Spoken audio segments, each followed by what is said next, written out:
അമേരിക്കയുമായുള്ള ഭൗമരാഷ്ട്രീയ തർക്കങ്ങൾ പുതിയൊരു തലത്തിലേക്ക് ഉയർന്ന പശ്ചാത്തലത്തിൽ ലോകത്തിന്റെ സാമ്പത്തിക നാഡീമിടിപ്പുകളെ നിയന്ത്രിക്കുന്ന ഹോർമുസ് കടലിടുക്കിൽ ഇറാൻ ഏർപ്പെടുത്തിയ കടുത്ത നാവിക നിയന്ത്രണങ്ങളുടെ ദൃശ്യങ്ങൾ അന്താരാഷ്ട്ര സമൂഹത്തെ വലിയ ആശങ്കയിലായിത്തിരിക്കുകയാണ്.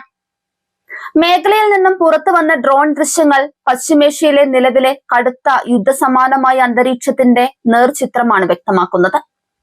ആകാശത്തു നിന്നും പകർത്തിയ ഈ ദൃശ്യങ്ങളിൽ ഡസൻ കണക്കിന് എണ്ണ കപ്പലുകളും ചരക്ക് കപ്പലുകളും ചലനമറ്റ രീതിയിൽ കടലിൽ കിടക്കുന്നത് കാണാം.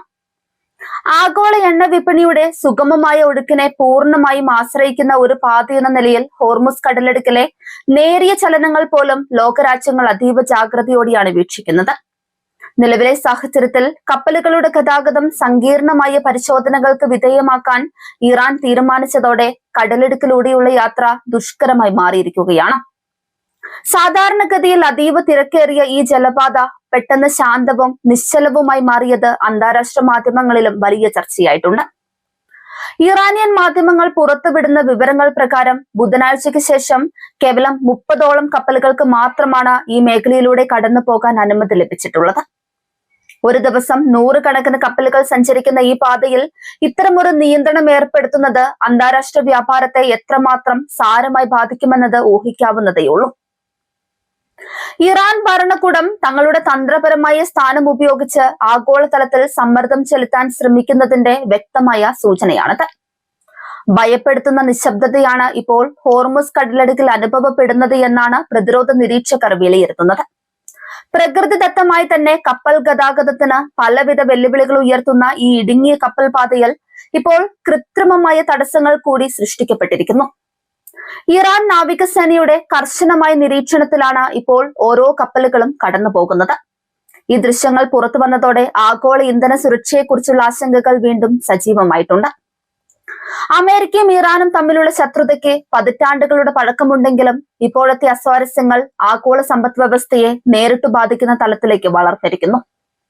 ഇറാൻ തങ്ങളുടെ സൈനിക ശേഷിയും ഡ്രോൺ സാങ്കേതിക വിദ്യയും ഉപയോഗിച്ച് ജലപാത പൂർണ്ണമായും നിരീക്ഷണത്തിലാക്കിയിരിക്കുകയാണ്. തങ്ങളുടെ അനുവാദമില്ലാതെ ഒരു കപ്പൽ പോലും ഈ അതിർത്തി ലംഘിക്കില്ലെന്ന ഉറച്ച നിലപാടിലാണ് ടെഹ്റാൻ. ഈ ശാഠ്യം ലോകമെമ്പാടുമുള്ള എണ്ണവിലയിൽ പെട്ടെന്നുള്ള വർധനവിന് കാരണമായേക്കുമെന്ന സൂചനകൾ ശക്തമാണ്. പ്രകൃതിദത്ത വിഭവങ്ങളുടെ പ്രത്യേകിച്ച് അസംസ്കൃത എണ്ണയുടെ കൈമാറ്റത്തിൽ ലോകത്തിലെ 1/5 പങ്ക് വഹിക്കുന്നത് ഈ കൊച്ചു കടലിടുക്കാണ്. അതുകൊണ്ട് തന്നെ ഇവിടെ ഉണ്ടാകുന്ന ചെറിയൊരു തടസ്സം പോലും ലോകമെമ്പാടുമുള്ള വ്യവസായ ശൃംഖലകളെ നിശ്ചലമാക്കാൻ പര്യാപ്തമാണ്. ഒട്ടുമിക്ക ഏഷ്യൻ രാജ്യങ്ങളും തങ്ങളുടെ ഊർജ്ജ ആവശ്യങ്ങൾക്കായി പ്രധാനമായും ആശ്രയിക്കുന്നത് ഈ റൂട്ടിനെയാണ്. കപ്പലുകൾ ദിവസങ്ങളോളം കടലിൽ കാത്തുകിടക്കേണ്ടി വരുന്നത് ചരക്കുകൂലി വർദ്ധിക്കുന്നതിനും അതുവഴി നിത്യോപയോഗ സാധനങ്ങളുടെ വിലക്കയറ്റത്തിനും കാരണമാകും. ഇറാൻ ഭരണകൂടത്തിന്റെ പുതിയ നിലപാടുകൾ തങ്ങളുടെ പരമാധികാരം ഉയർത്തിപ്പിടിക്കുന്നതിനുള്ളതാണെന്നാണ് അവരുടെ വാദം. എന്നാൽ പാശ്ചാത്യ രാജ്യങ്ങൾ ഇതിനെ അന്താരാഷ്ട്ര കപ്പൽ ഗതാഗത നിയമങ്ങളുടെ ലംഘനമായാണ് ചിത്രീകരിക്കുന്നത്. മേഖലയിലെ കപ്പലുകളുടെ സുരക്ഷ ഉറപ്പാക്കാൻ തങ്ങൾക്ക് ബാധ്യതയുണ്ടെന്നാണ് ഇറാൻ നാവികസേന അവകാശപ്പെടുന്നത്. എന്നാൽ സംശയാസ്പദമായ രീതിയിലുള്ള കപ്പലുകളെ തടഞ്ഞുവെക്കാനും പരിശോധിക്കാനുമുള്ള അവരുടെ നീക്കം അന്താരാഷ്ട്ര തലത്തിൽ വലിയ നയതന്ത്ര യുദ്ധത്തിന് വഴി തുറന്നിരിക്കുകയാണ്. കടലിൽ നിശ്ചലമായി കിടക്കുന്ന വമ്പൻ എണ്ണ കപ്പലുകളുടെ വ്യൂഹം ഒരു യുദ്ധത്തിന്റെ മുന്നോടിയായുള്ള ദൃശ്യം പോലെയാണ് അനുഭവപ്പെടുന്നത്. സൈനിക താവളങ്ങളിൽ നിന്നും വിക്ഷേപിക്കുന്ന അത്യാധുനിക ഡ്രോണുകൾ ഈ കപ്പലുകൾക്ക് മുകളിലൂടെ നിരന്തരം വട്ടമിട്ട് പറക്കുന്നുണ്ട്. ഈ നിരീക്ഷണ സംവിധാനം കപ്പലുകളിലെ ജീവനക്കാരിലും വലിയ പരിഭ്രാന്തിയാണ് ഉണ്ടാക്കുന്നത്. കപ്പലുകളുടെ ക്യാപ്റ്റന്മാർക്ക് ഇറാൻ കോസ്റ്റ് ഗാർഡിൽ നിന്നും ലഭിക്കുന്ന കർശന നിർദ്ദേശങ്ങൾ അനുസരിക്കുകയല്ലാതെ നിലവിൽ മറ്റു മാർഗങ്ങളില്ല. സാമ്പത്തിക ശാസ്ത്രജ്ഞരുടെ വിലയിരുത്തൽ പ്രകാരം ഈ പ്രതിസന്ധി നീണ്ടുപോയാൽ അത് ആഗോളതലത്തിൽ വലിയൊരു സാമ്പത്തിക ആഘാതത്തിന് കാരണമാകും. കോവിഡ് മഹാമാരിക്ക് ശേഷമുള്ള സാമ്പത്തിക വീണ്ടെടുക്കലിന്റെ പാതയിലുള്ള പല രാജ്യങ്ങൾക്കും ഇത് താങ്ങാൻ കഴിയുന്നതിലും അപ്പുറമായിരിക്കും. എണ്ണ വിതരണത്തിൽ ഉണ്ടാകുന്ന നേരിയ കുറവ് പോലും വിപണിയിൽ വലിയ രീതിയിലുള്ള പൂഴ്ത്തിവെപ്പിനും കൃത്രിമ ക്ഷാമത്തിനും വഴിവെച്ചേക്കാം. അമേരിക്കൻ ഐക്യനാടുകൾ തങ്ങളുടെ നാവികസേനയെ മേഖലയിൽ വിന്യസിച്ചുകൊണ്ട് ഇറാന്റെ നീക്കങ്ങളെ പ്രതിരോധിക്കാൻ ശ്രമിക്കുന്നുണ്ടെങ്കിലും നേരിട്ടൊരു ഏറ്റുമുട്ടലിന് ഇരുപക്ഷവും മടിക്കുകയാണ്. കാരണം ഒരു ചെറിയ തെറ്റായ നീക്കം പോലും പശ്ചിമേഷ്യയെ ഒന്നടങ്കം വിഴുങ്ങുന്ന വലിയൊരു യുദ്ധത്തിലേക്ക് നയിച്ചേക്കാം. നയതന്ത്ര ചർച്ചകളിലൂടെ പ്രശ്നം പരിഹരിക്കാൻ ചില യൂറോപ്യൻ രാജ്യങ്ങൾ ശ്രമിക്കുന്നുണ്ടെങ്കിലും ഇറാൻ തങ്ങളുടെ നിലപാടിൽ നിന്നും അണുകിട മാറാൻ തയ്യാറായിട്ടില്ല. ഈ ഡ്രോൺ ദൃശ്യങ്ങൾ പുറത്തു വന്നതോടെ ആഗോള ഷിപ്പിംഗ് കമ്പനികൾ തങ്ങളുടെ കപ്പലുകളുടെ റൂട്ടുകൾ പുനഃക്രമീകരിക്കുന്നതിനെ കുറിച്ച് ആലോചിച്ചു തുടങ്ങി. എന്നാൽ ആഫ്രിക്കൻ ഭൂഖണ്ഡം ചുറ്റിപ്പോകുന്നത് വലിയ സാമ്പത്തിക നഷ്ടത്തിനും സമയനഷ്ടത്തിനും കാരണമാകുമെന്നതിനാൽ പലർക്കും അതിനോട് യോജിപ്പില്ല. തന്മൂലം അപകട സാധ്യത നിലനിൽക്കുമ്പോഴും ഹോർമുസ് കടലിടുക്കിലൂടെ തന്നെ യാത്ര തുടരാൻ പലരും നിർബന്ധിതരാവുകയാണ്. പശ്ചിമേഷ്യയിലെ പ്രാദേശിക രാഷ്ട്രീയ സമവാക്യങ്ങളിലും ഈ സംഭവം വലിയ മാറ്റങ്ങൾ വരുത്താൻ സാധ്യതയുണ്ട്.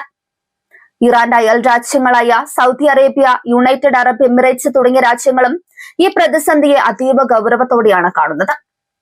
തങ്ങളുടെ എണ്ണ കയറ്റുമതിയെയും ബാധിക്കുന്ന ഒന്നായതിനാൽ ഈ രാജ്യങ്ങൾ അമേരിക്കയുമായി ചേർന്ന് ബദൽ സംവിധാനങ്ങളെ കുറിച്ച് ആലോചിക്കുന്നുണ്ട്. സാങ്കേതിക വിദ്യയുടെ സഹായത്തോടെ ഇറാൻ നടത്തുന്ന ഈ നിരീക്ഷണം അവരുടെ പ്രതിരോധ ശേഷിയുടെ വളർച്ചയെ കൂടിയാണ് കാണിക്കുന്നത്. മുൻകാലങ്ങളിൽ നിന്നും വ്യത്യസ്തമായി ആധുനിക ഡ്രോണുകൾ ഉപയോഗിച്ച് കൃത്യമായി വിവരങ്ങൾ ശേഖരിക്കാനും അതിനനുസരിച്ച് കപ്പലുകളെ നിയന്ത്രിക്കാനും അവർക്ക് സാധിക്കുന്നുണ്ട്. ഇത് പാശ്ചാത്യ സൈനിക സഖ്യങ്ങൾക്ക് വലിയൊരു വെല്ലുവിളിയായാണ് ഉയർത്തുന്നത്. ഈ ദൃശ്യങ്ങളിലെ നിശ്ചലാവസ്ഥ ഒരു വലിയ കൊടുങ്കാറ്റിന് മുൻപുള്ള ശാന്തതയാണോ എന്ന് പലരും സംശയിക്കുന്നു. അന്താരാഷ്ട്ര ഇന്ധന വിപണിയിലെ വൻകിട നിക്ഷേപകരും ഈ സാഹചര്യത്തെ ഭീതിയോടെയാണ് നോക്കിക്കാണുന്നത്. സ്റ്റോക്ക് മാർക്കറ്റുകളിൽ എണ്ണ കമ്പനികളുടെ ഓഹരികളിൽ വലിയ രീതിയിലുള്ള അസ്ഥിരത പ്രകടമാണ്. വിതരണ ശൃംഖലയിലെ തടസ്സങ്ങൾ ഉൽപാദന മേഖലയെയും ബാധിച്ചു തുടങ്ങിയിട്ടുണ്ട്. വ്യവസായ ആവശ്യങ്ങൾക്കുള്ള അസംസ്കൃത വസ്തുക്കളുടെ ദൗർബല്യം പല രാജ്യങ്ങളിലും ഉൽപാദനം കുറയ്ക്കാൻ കാരണമായേക്കാം. കപ്പലുകൾക്ക് അനുമതി നൽകുന്ന പ്രക്രിയ ഇറാൻ പൂർണ്ണമായും തങ്ങളുടെ ആഭ്യന്തര സുരക്ഷാ നിയമങ്ങൾക്ക് കീഴിലാക്കിയിരിക്കുകയാണ്. ഓരോ കപ്പലിന്റെയും ലക്ഷ്യസ്ഥാനം, അതിലെ ചരക്കുകളുടെ വിവരങ്ങൾ, ജീവനക്കാരുടെ പൗരത്വം എന്നിവയെല്ലാം കൃത്യമായി പരിശോധിച്ച ശേഷമേ കടത്തിവിടുന്നുള്ളൂ. നയതന്ത്ര വിദഗ്ധരുടെ അഭിപ്രായത്തിൽ അമേരിക്കയുമായി ഒരു ഒത്തുതീർപ്പിൽ എത്തുന്നത് വരെ ഇറാൻ ഈ സമ്മർദ്ദ തന്ത്രം തുടരാനാണ് സാധ്യത. സ്വന്തം രാജ്യത്തിന് നേരെയുള്ള സാമ്പത്തിക ഉപരോധങ്ങൾ മാറ്റിയെടുക്കാൻ ഇതിലും നല്ലൊരു മാർഗം ഇറാന്റെ മുന്നിലില്ല. എന്നാൽ അമേരിക്ക ഈ ഭീഷണികൾക്ക് വഴങ്ങിക്കൊടുക്കാൻ തയ്യാറാകുമോ എന്നത് കാത്തിരുന്ന് കാണേണ്ടിയിരിക്കുന്നു. ആഗോള ഊർജ്ജ സുരക്ഷയെ സംബന്ധിച്ചിടത്തോളം ഈ പ്രതിസന്ധി ഒരു പുനർവിചിന്തനത്തിന് വഴിതെളിക്കുന്നുണ്ട്. പരമ്പരാഗത ഇന്ധനങ്ങളെ അമിതമായി ആശ്രയിക്കുന്നത് എത്രത്തോളം അപകടകരമാണെന്ന് ഈ സാഹചര്യം ഓർമ്മിപ്പിക്കുന്നുണ്ട്. പുനരുപയോഗ ഊർജ്ജ സ്രോതസ്സുകളിലേക്ക് ലോകം വേഗത്തിൽ മാറേണ്ടതിന്റെ ആവശ്യകതയാണ് ഈ നിശ്ചലമായ കപ്പലുകൾ വിളിച്ചോതുന്നത്. ഹോർമുസ് കടലിടുക്കിലെ ഈ ഭീതിപ്പെടുത്തുന്ന ദൃശ്യങ്ങൾ ലോകത്തിന് നൽകുന്ന മുന്നറിയിപ്പ് വളരെ വ്യക്തമാണ്. സാമ്പത്തിക താല്പര്യങ്ങളും രാഷ്ട്രീയ വൈരാഗ്യങ്ങളും അതിരുകടക്കുമ്പോൾ അത് ബാധിക്കുന്നത് കോടിക്കണക്കിന് വരുന്ന സാധാരണ ജനങ്ങളെയാണ്. അന്താരാഷ്ട്ര സമൂഹം എത്രയും പെട്ടെന്ന് ഇടപെട്ട് ഈ പ്രശ്നത്തിന് ഒരു ശാശ്വത പരിഹാരം കണ്ടില്ലെങ്കിൽ ചരിത്രത്തിലെ തന്നെ ഏറ്റവും വലിയ സാമ്പത്തിക പ്രതിസന്ധികളിൽ ഒന്നിനാവും ലോകം സാക്ഷ്യം വഹിക്കേണ്ടി വരിക.